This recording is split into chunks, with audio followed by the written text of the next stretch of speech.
नमस्कार दोस्तों, हमने पिछले वीडियो में ये देखा कि किस तरीके से एक डीसी मशीन क्लासिफाइड है और उसके बाद हमने देखा कि किस तरीके से डीसी मशीन का कंस्ट्रक्शन होता है, उसका स्टेटर पार्ट किस तरीके से होता है, आर्मेचर पार्ट किस तरीके से होता है। उसके बाद हमने फैराडेस इलेक्ट्रोमैग्नेटिक इंडक्शन को समझने की कोशिश की। उसमें दो तरीके के लॉ थे, उसमें दो तीन सेटअप्स थे जिसके थ्रू हमने समझा कि ईएमएफ इक्वेशन किस तरीके से डिराइव हो रहा है। और उसके बाद अभी हम आ गए हैं सबसे ज़्यादा इम्पॉर्टेंट और मेन टॉपिक पे, जहाँ हम समझेंगे कि डीसी जनरेटर्स किस तरीके से काम करते। ठीक है, तो जितनी भी बातें हमने वहाँ पढ़ी है वो सारी चीज़ों को हम अभी कंबाइन करेंगे और डिटेली समझने की कोशिश करेंगे। तो हम स्टार्ट करते हैं। अभी आप यहाँ पे देख रहे होंगे कि एक सेटअप लगाया गया है, सिमिलरली जिस तरीके से पिछले वीडियो में मैंने लगाया था। एक नॉर्थ पोल है, यहाँ पे एक साउथ पोल है, दो मैग्नेट्स है। ठीक है, उनके बीच में एक कंडक्टर को प्लेस किया गया, एक कंडक्टर कॉइल है। ठीक है, यहाँ तक क्लियर है। अब उसके बाद ये कंडक्टर कॉइल से आगे मुझे एक स्लिप रिंग रखा हुआ है जिसको मैं S1 नाम दूंगा, और उसके बाद आ रहा है दूसरा स्लिप रिंग 2। ठीक है, अब उसके बाद उसके साथ एक ब्रश B1 कनेक्टेड है और उसके बाद एक ब्रश B2 कनेक्टेड है। ठीक है, अब इसके साथ मैंने लोड लैम्प कनेक्ट कर दिया, एक लैम्प लोड मैंने कनेक्ट कर दिया उस सिस्टम के साथ। ठीक ठीक है, यहाँ तक क्लियर है। तो अब हम देखते हैं कि अगर मैं इसको अभी रोटेट करूँगा, अब मुझे रोटेट करना है तो यहाँ से कुछ एक्सटर्नल फोर्सेस लगाने होंगे, तो मैं एक प्राइम मूवर लगा के इस पार्ट को रोटेट करना स्टार्ट कर दूंगा। अब ध्यान से समझना, इस पूरे सेशन में हम लोग ये समझेंगे कि किस तरीके से एक कंडक्टर को अगर हम एक फील्ड में प्लेस करते तो उसका रोटेशन के सारे पोजीशंस को समझने की कोशिश करेंगे। ठीक है, यहाँ पे दो बातें याद रखना। जो भी हम कंडक्टर को प्लेस करेंगे उसको हर पोजीशन पे उसका जो फ्लक्स लिंकेजेस होंगे वो चेंज होते जाएंगे। ठीक है, वो एक एक जो भी डिग्री होता है, जैसे हमारा साइन वेव होता है। ठीक है, तो वो 0 पे क्या होगा, 180 पे क्या होगा, 360 पे क्या होगा, उसके बीच में जितने भी टाइम इंटरवल्स होंगे उसमें सारे में हमें देखना है कि किस तरीके से फ्लक्स लिंक हो रहा है हमारे सिस्टम में। ठीक है, तो सबसे पहले समझते हैं कि अगर कंडक्टर प्लेस्ड है और मैं इसको प्राइम मूवर से रोटेट करता हूँ, इनिशियल स्टेज है ये, बहुत ही सिंपल है। अगर मैं प्राइम मूवर से इसको रोटेशन करता हूँ इस तरीके से कुछ। ठीक है, अब मैं इसको रोटेट करूँगा तो क्या होगा, हमने पिछले वीडियो में पढ़ा था, अगर वो रोटेट होगा तो क्या होगा, ईएमएफ इंड्यूस होगा। अगर ईएमएफ इंड्यूस होगा तो क्या होगा, सिंपल है, करंट फ्लो होना स्टार्ट हो जाएगा मेरे सिस्टम में। अब मुझे ये देखना है कि मुझे ये तो पता है कि मैंने इस डायरेक्शन में फोर्स लगाया प्राइम मूवर के थ्रू ताकि वो उस तरफ रोटेट हो पाए। ठीक है, ये क्लियर है। मेरे magnetic field north to south travel कर रहे, ये भी मुझे पता चल गया। अब मेरा जो करंट है उसका क्या डायरेक्शन होगा, वो कौन से डायरेक्शन में ट्रैवल करेगा, ये मुझे कैसे पता करना है। तो मैंने इसके पहले की वीडियो में ये बताया था कि अगर मुझे डायरेक्शन पता करना है जनरेटर का तो मैं Fleming's right hand rule use करूँगा। ठीक है, तो राइट हैंड रूल मैंने इस तरीके से कुछ फिंगर्स को प्लेस किया है। ठीक है, थंब क्या इंडिकेट करेगा, मेरा फोर्स इंडिकेट करेगा। ठीक है, और उसके बाद ये क्या, इंडेक्स फिंगर क्या करेगा, मेरा फील्ड इंडिकेट करेगा। जो मेरा मिडल फिंगर होगा वो क्या इंडिकेट करेगा, करंट का डायरेक्शन। तो मेरा नॉर्थ से साउथ, तो क्या मैं इस तरीके से रखूँगा तो राइट है, नहीं, गलत है, क्योंकि मेरा साउथ से तो नॉर्थ फील्ड लाइन्स ट्रैवल नहीं कर रहा है, नॉर्थ से साउथ कर रहा है। तो मैं अगर इस तरीके से कुछ अगर रखूँगा मेरे हाथ को, ठीक है, ये दिख रहा होगा आपको, इस तरीके से अगर मैं रखूँगा परपेंडिकुलर, तो मैं बोल सकता हूँ, अगर मैं अभी ड्राइंग के साथ अगर मैं इसको कंपेयर करता हूँ, शायद मैं दिख नहीं रहा हूँ। ठीक है, तो अगर मैं इसको अगर इस तरीके से कुछ प्लेस करूँगा तो किस तरीके से दिखेगा, ये फोर्स का डायरेक्शन हो गया। ठीक है, अब फोर्स का डायरेक्शन मैंने यहाँ बना के रखा है, मतलब ये इस तरीके से उठ रहा होगा। अब मेरा जो फील्ड लाइन्स है नॉर्थ टू साउथ ट्रैवल कर रहा है। ठीक है, फील्ड लाइन्स जो है वो मेरे नॉर्थ टू साउथ ट्रैवल कर रहे हैं। ठीक है, ये जैसे आप पिक्चर में देख सकते हो। और करंट जो है वो मेरा इनवर्ड आ रहा है, इस तरीके से कुछ अंदर की तरफ आ रहा है। तो अगर अंदर की तरफ आ रहा है इसका मतलब क्या हुआ, करंट मेरा इस डायरेक्शन में ट्रैवल कर रहा है। ठीक है, सिमिलरली अगर मैं यही राइट हैंड रूल यहाँ मैं अप्लाई करूँगा इस पोर्शन के लिए, तो मुझे पता चल जाएगा कि मेरा जो फोर्स है वो नीचे की तरफ है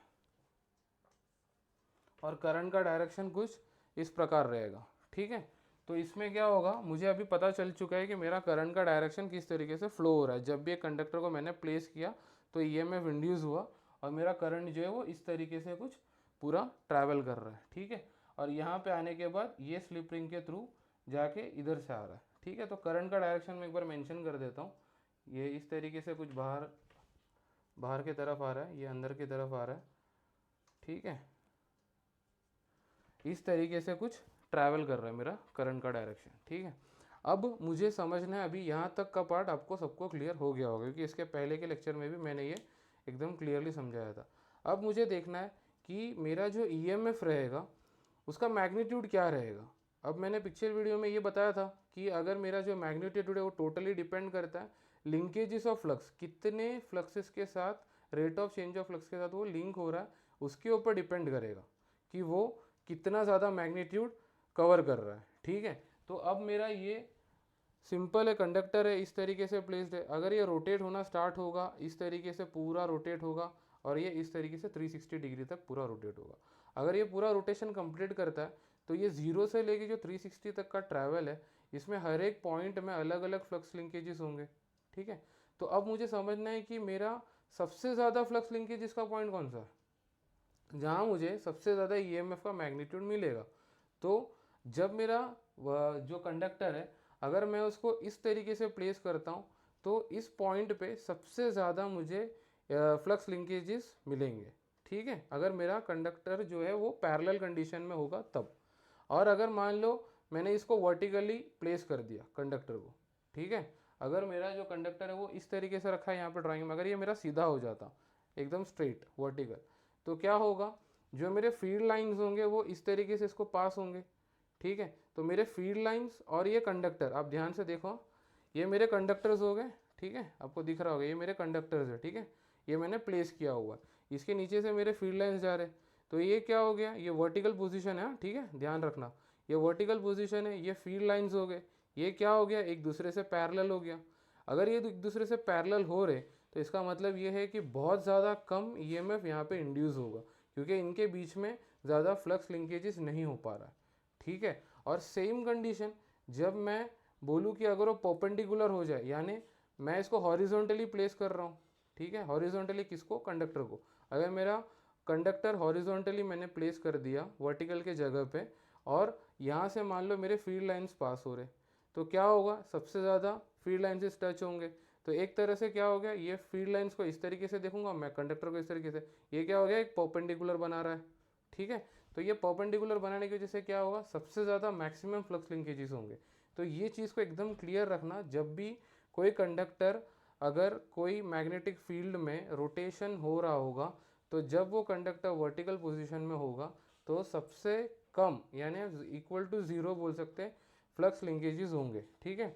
और अगर मेरा कंडक्टर जो है वो अगर पैरेलल कंडीशन में, पैरेलल रोटेशन करते करते अगर वो पैरेलल हो गया, इन द सेंस वो हॉरिजॉन्टल कंडीशन में आ गया है, तो उस टाइम पे सबसे ज़्यादा फ्लक्स लिंकेजेस होंगे, जिसको मैंने यहाँ पे डिफाइन किया हुआ है, E max is equal to N D phi M by D T, ठीक है। तो ये क्लियर करना है क्योंकि सबसे ज़्यादा मैक्सिमम फ्लक्स लिंकेजेस मुझे वहाँ पे होगा।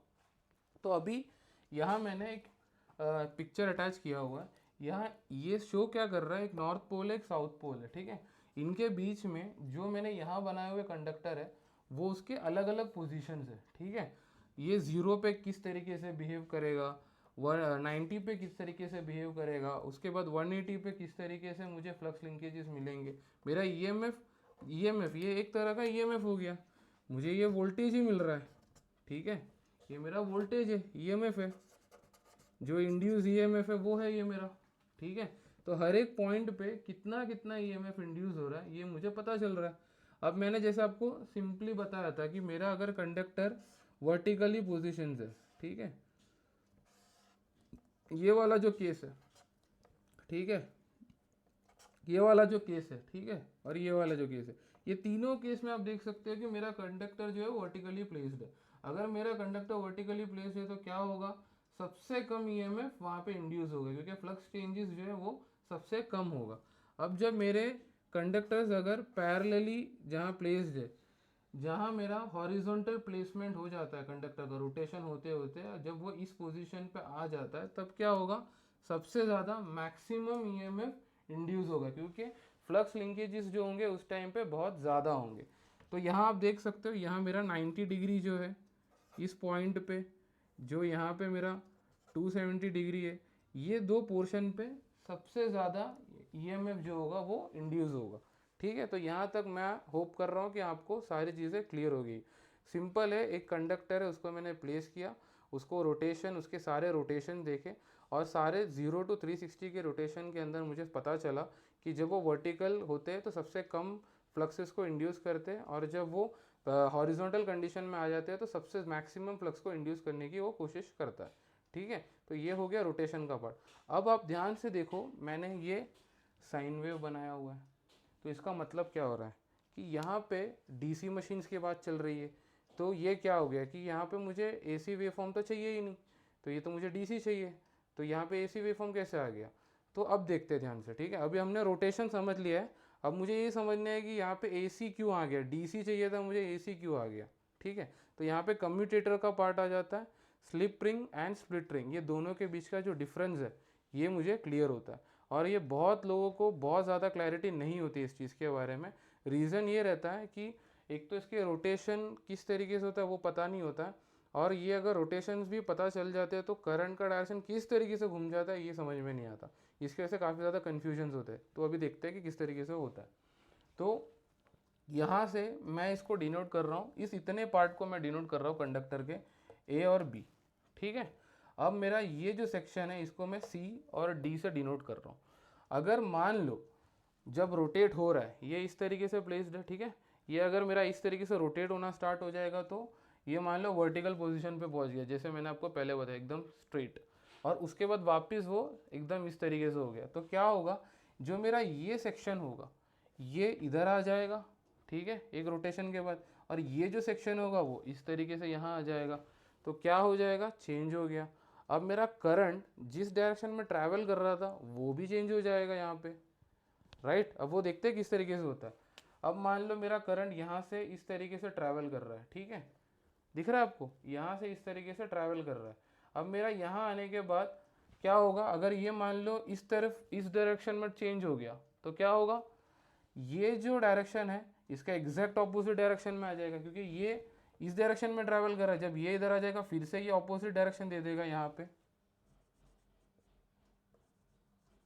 कुछ इस तरीके का डायरेक्शन रहेगा इसका, ऑपोजिट डायरेक्शन। सेम जब ये पार्ट इधर आ जाएगा तब इसका डायरेक्शन भी कुछ ऐसे हो जाएगा, ऑपोजिट हो जाएगा। ठीक है, तो इस चीज़ को अल्टर करने के लिए स्लिप रिंग के थ्रू जब होता है तब हमें ये साइन वेव आ जाता है। एक पॉजिटिव हाफ साइकिल में ये इस तरीके से रोटेट होगा, जैसे उसके पोजीशन चेंज होंगे और नेगेटिव साइकिल में चला जाएगा। अब इसको मैं रोकूंगा किस तरीके से, ठीक है, तो यहाँ पे कॉन्सेप्ट आता है स्प्लिट रिंग का। ठीक है, ये भी एक सिंपल ड्राइंग है, नॉर्थ साउथ पोल है, एक कंडक्टर प्लेस किया है मैंने, यहाँ मेरा दो स्लिप रिंग है, ठीक है, वहाँ आप देख सकते हो, नोटिस करना, दो अलग अलग स्लिप रिंग्स है। ठीक है, अब मैंने क्या किया, एक स्लिप रिंग था इस तरीके से, दूसरा स्लिप रिंग था, अब मैंने इन दोनों को हटा के एक सिंगल स्लिप रिंग रखा और उसको बीच से दो पार्ट में कर दिया। ठीक है, इमेजिनेशन हो रहा है आपको सबको, तो वो दो पार्ट में मैंने कर दिया। अब मैं यहाँ पे ड्राइंग देखता हूँ, ये मेरे यहाँ पे दो स्लिप रिंग्स हो गए। अब इससे फ़ायदा क्या होगा, ठीक है, बहुत डिटेल में समझने की ज़रूरत है। जब मैं यहाँ से यहाँ, ये ए पार्ट हो गया, ए टू बी पार्ट हो गया, ये सी टू डी पार्ट हो गया। अब मान लो एक करंट इनिशियली इस तरीके से ट्रैवल कर रहा है कुछ, ठीक है, ये मैं एज्यूम कर रहा हूँ, जिस तरीके से मैंने Fleming's right hand rule use करके पूरा समझा था, सेम वैसे करंट का डायरेक्शन मैंने यहाँ पे भी पता किया। ठीक है, तो ये इस तरीके से ट्रैवल कर रहा है, राइट।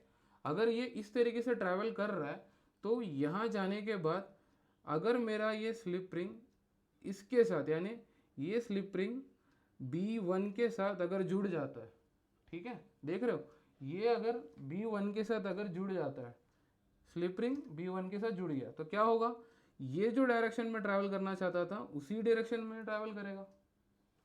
समझ रहे हो, जो डायरेक्शन में ये आ रहा था, करंट का डायरेक्शन जो था, स्लिप रिंग ने अपना पोजीशन चेंज कर दिया। ब्रश जो है वही के वही है, सिर्फ स्लिप रिंग चेंज हो रहा है। ठीक है, स्लिप रिंग जो था S2 जो था वो S1 में आ गया, और S1 जो है वो S2 में चला गया, और B1 जो है वो अपनी जगह पे, और S2 जो है वो B1 के साथ आ गया, और S1 जो है वो B2 के साथ चला गया।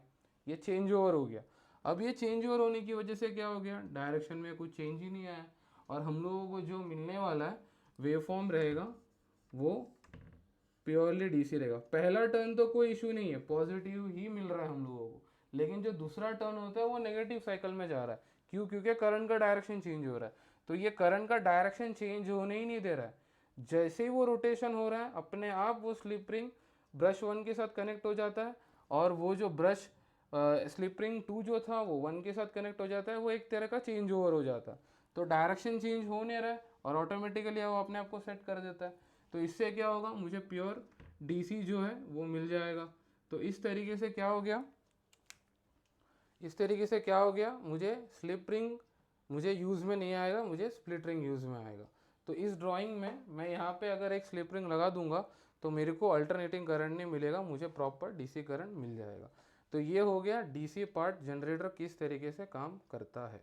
ठीक है, अब मैं नेक्स्ट सेशन में ये देखने की कोशिश करूँगा कि डीसी मोटर का क्या काम है, वो किस तरीके से वर्क करता है। वहाँ हम देखेंगे कि बैक ईएमएफ जो होता है वो क्या होता है, और बैक ईएमएफ की वजह से क्या फ़ायदे हैं क्या नुकसान है, और एक डीसी मोटर किस तरीके से एक सेल्फ रेगुलेटिंग मशीन की तरह काम करता है। जैसे मैंने एक मोटर पे सडनली लोड बढ़ाया, सडनली लोड को रिड्यूस किया, तो किस तरीके से वो एक्ट करेगा, क्योंकि टॉर्क का रोल आएगा वहाँ पे, टॉर्क की डिपेंडेंसी आ जाएगी। जहाँ लोड बढ़ गया वहाँ मुझे टॉर्क की ज़रूरत पड़ेगी, जहाँ लोड कम हो गया वहाँ मुझे टॉर्क के करंट को कम करना पड़ेगा, टॉर्क को कम करना पड़ेगा। अगर टॉर्क कम हो गया तो ऑटोमेटिकली करंट कम होना चाहिए, जो आर्मेचर करंट है। तो वो सारी चीज़ें किस तरीके से एक दूसरे से कोरिलेटेड है, वो डिफरेंट डिफरेंट केसेस को लेके हम बैक ईएमएफ को समझने की कोशिश करेंगे और मोटर को पूरी तरीके से समझेंगे, और उधर से हम लोग एक टॉर्क इक्वेशन का जो डेरिवेशन रहेगा उसको भी हम डिटेली समझने की कोशिश करेंगे। तो होप, मुझे लग रहा है कि आपको ये सारी चीज़ें क्लियर हो गई होगी। तो like share and subscribe my channel. Thank you.